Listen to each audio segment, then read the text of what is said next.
ദൈവമേ, എന്റെ മോള്.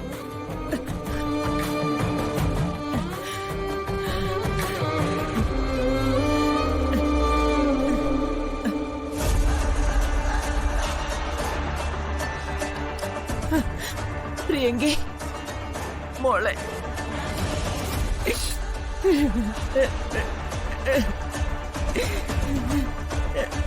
മോളെ, പ്രിയങ്ക മോളെ.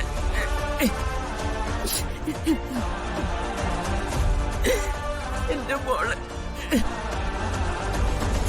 മോളെ, മുത്തശ്ശി പ്രാർത്ഥിക്കാത്ത ദൈവങ്ങളില്ല, നേരാത്ത നേർച്ചകളില്ല. നീ മരിച്ചുപോയി എല്ലാരും പറഞ്ഞപ്പോഴും നീ ജീവിച്ചിരിപ്പുണ്ടെന്ന് വിശ്വസിച്ച ഒരേ ഒരാള് ഈ മുത്തശ്ശിയ. മുത്തശ്ശി അവര് ഭ്രാന്തിയാക്കി.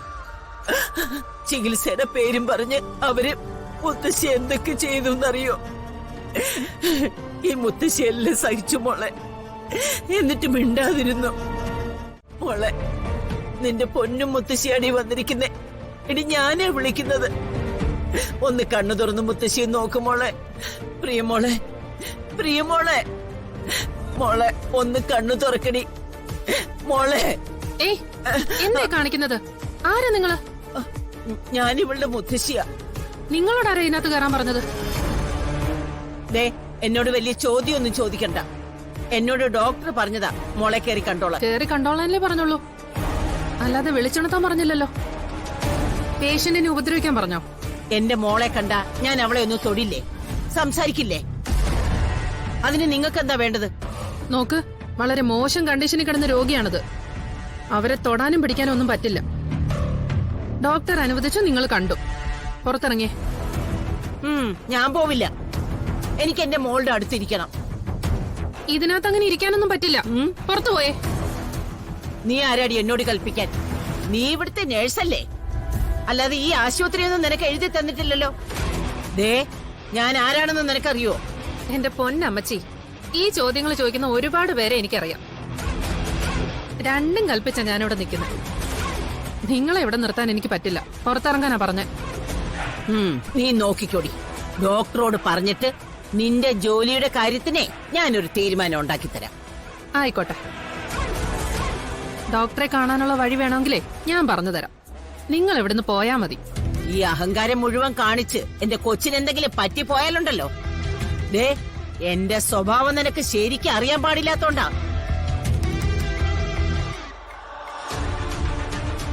മോളെ, മുത്തശ്ശി പുറത്തുണ്ട് കേട്ടോ. നിനക്ക് സുഖമാവാതെ മുത്തശ്ശി ഒരിടത്തും പോവില്ല.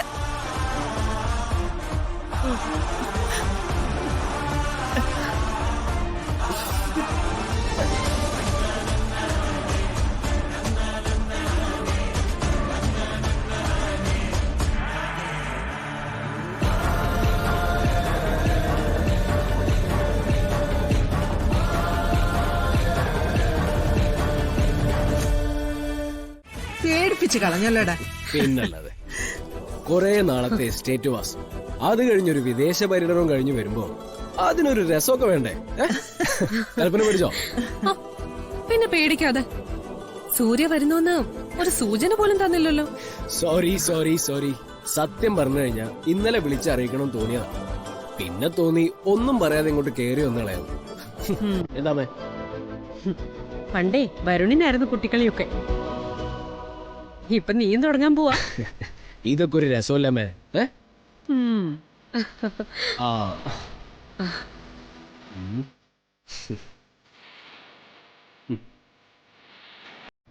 ഇതാണ് തനിക്കുള്ള പ്രസന്റ്.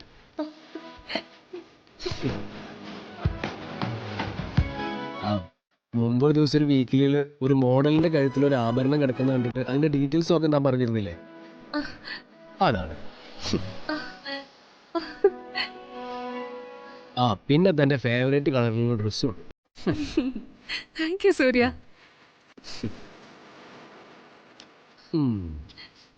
ഇത് ചെറിയമ്മയ്ക്ക്. അച്ഛനും അമ്മയ്ക്കുള്ളത് ഇതിലുണ്ട്. ഇതെന്റെ ഗ്രേറ്റ് ഗ്രേറ്റ് മുത്തശ്ശി. നീ വിദേശത്തൊക്കെ പോയിട്ടെ അവിടെ മദാമ്മമാരിടുന്ന എന്തെങ്കിലും ആണോ അത്? അങ്ങനെയൊന്നും ഞാൻ ചെയ്യില്ല മുത്തശ്ശി. എവിടെ ചെന്നാലും കണിമംഗലത്തെ ജയഭാരതി മുത്തശ്ശിയുടെ പാരമ്പര്യമൊക്കെ എനിക്ക് മറക്കാൻ പറ്റുമോ? എന്തായാലും സൂര്യയുടെ തിരിച്ചുവരവ് നന്നായി, ആ സമ്മാനങ്ങളും നന്നായി. കൽപ്പന, നിനക്ക് സന്തോഷായില്ലേ? സന്തോഷായി. സൂര്യ, ഞാനേ ഇതൊക്കെ ഒന്ന് ഇട്ട് നോക്കട്ടെ. എനിക്ക് ഇപ്പൊ തന്നെ ഇതൊക്കെ ഇട്ട് സൂര്യ കാണിച്ചില്ലെങ്കിൽ എന്തോ പോലെയാ.